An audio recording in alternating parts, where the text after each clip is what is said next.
And welcome to 6.4, Ways of Getting Paid To. In the last one, we had covered these ones on the left here, hourly wage and commission. So in this one, we're going to be covering a piecework, if I can get my pen to work, my piecework, and contract work. So piecework is where a person is paid according to the number of pieces or things getting done. A couple of examples of people that get paid by piecework is a tree planter. So you get so many cents per tree that you plant in a day. Another one might be a cable installer. So that someone comes in and puts in your TV or internet cable. They'll probably get paid for like each installation that they do. So they're going to try to do as many as you can. Here's an example of a question. So it says, Dorothy installs cabinets and gets paid on a piecework basis for installations at $15 for every cabinet, but Dorothy also gets an hourly wage of $30 for service calls. So the question says, if Dorothy installs 12 cabinets and returns twice for service calls that take 3 hours each, find her gross pay for this job. So it kind of makes sense that she gets an hourly wage for the service call because she would be doing more work but wouldn't be installing another cabinet, so you can't really count the pieces. Okay, so we can do the piecework part first. She installs 12 cabinets and she gets $15 for every cabinet. So when I multiply 12 times 15, I get $180. And then the second part is the wage. She returned twice for service calls that took 3 hours each. So that's why it's 2 times 3 hours. She did 6 hours of service work and she got paid $30 for every hour. So 6 times 30 is going to be also going to be equal to $180. And so then we should add these things up. So the 100 from the piecework and 100 from the wage gives us a total of $360 that Dorothy is going to make. Okay, let's take a look at the second example here. Juan is an auto detailer, so does all that fine work on the car, like the finishing stuff. If each job costs the same amount and his office grossed $3,048 on 12 jobs, what was the cost per job? So this is kind of like the opposite. Here we're given kind of like the answer of how much Juan made, but we have to figure out how much money that they're going to make for every job. So there's a couple ways to do this. One way to think of it is to say, okay, the cost per job, that's what we're trying to figure it out, times 12 we know is $3,048. So that's kind of what we know. We want to figure out what's the cost for one job.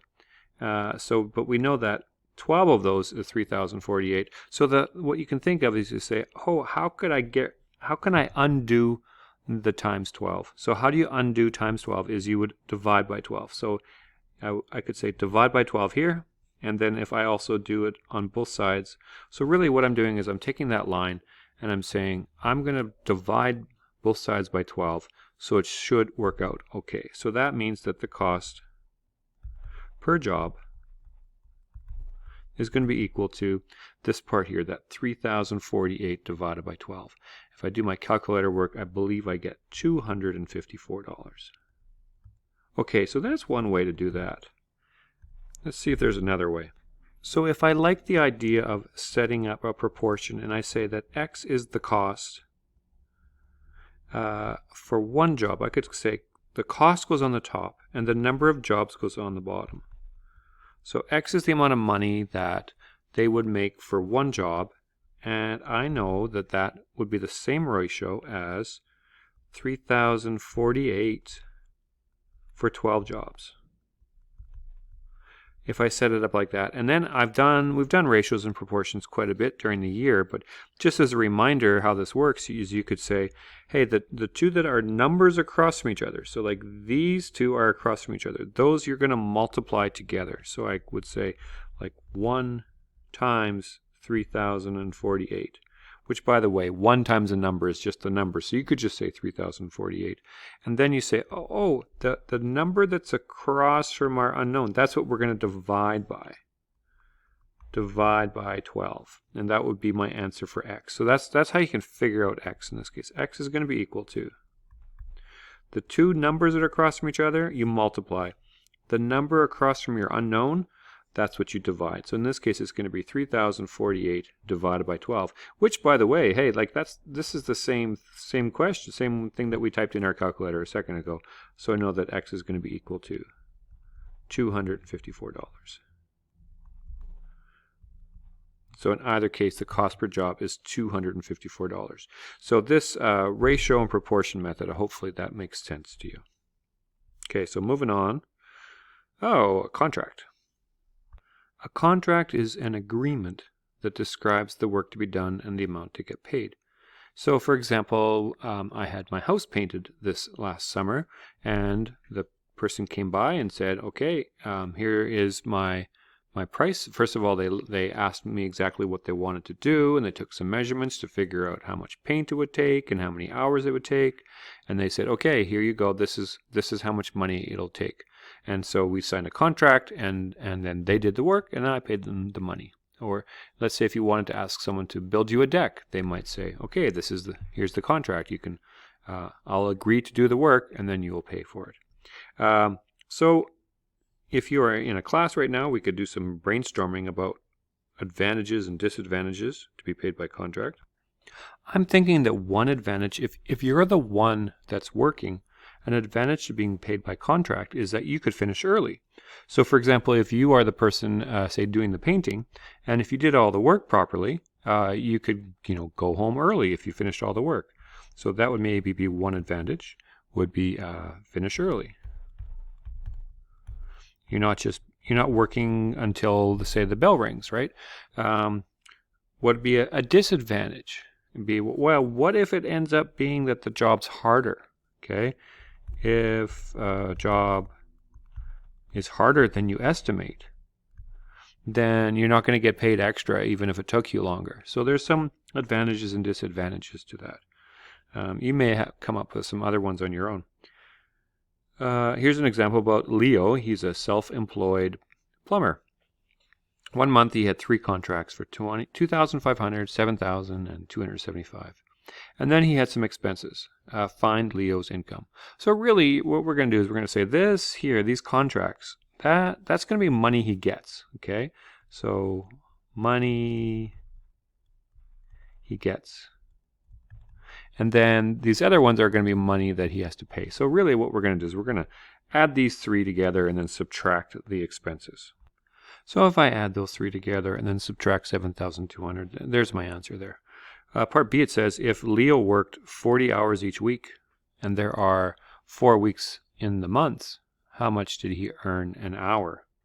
Okay, so this is, so I think I'm going to set it up like a proportion again. So the amount that he's going to earn in 1 hour, that ratio, that for every hour, how much does he make, is going to be equal to the entire one. So let's see, 40 hours times 4 weeks. I'm going to have to do this work over here. So 40 hours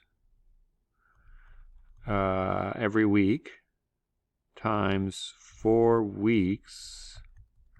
So he's going to be working 160 when I multiply that out. 160 hours total.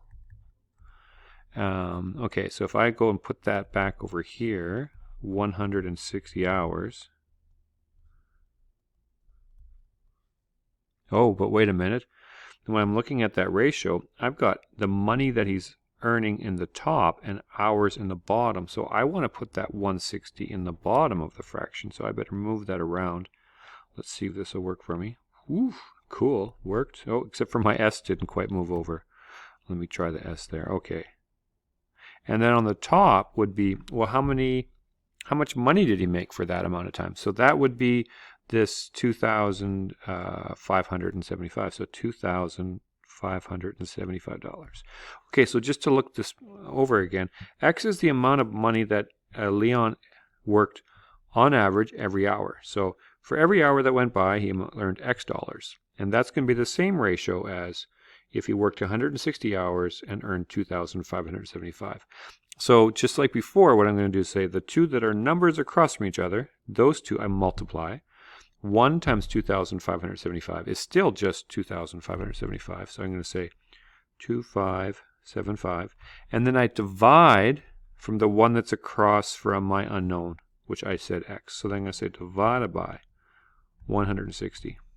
So my final answer is going to be equal to, I think it works out to $16.09 for every hour, which isn't bad, $16.09 every hour.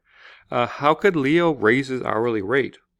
Well, he's going to get paid the same amount because it's a contract and expenses those aren't going to change. But what he could do is just work faster. Okay. So that's the end of the examples. Here's the worksheet with some examples for you to try now. And remember, if you're doing the proportional solutions like this, when you've got two fractions set up, the two numbers that are across from each other, you multiply those two together, and then you divide by the one across from the x or from the variable. All right, good luck.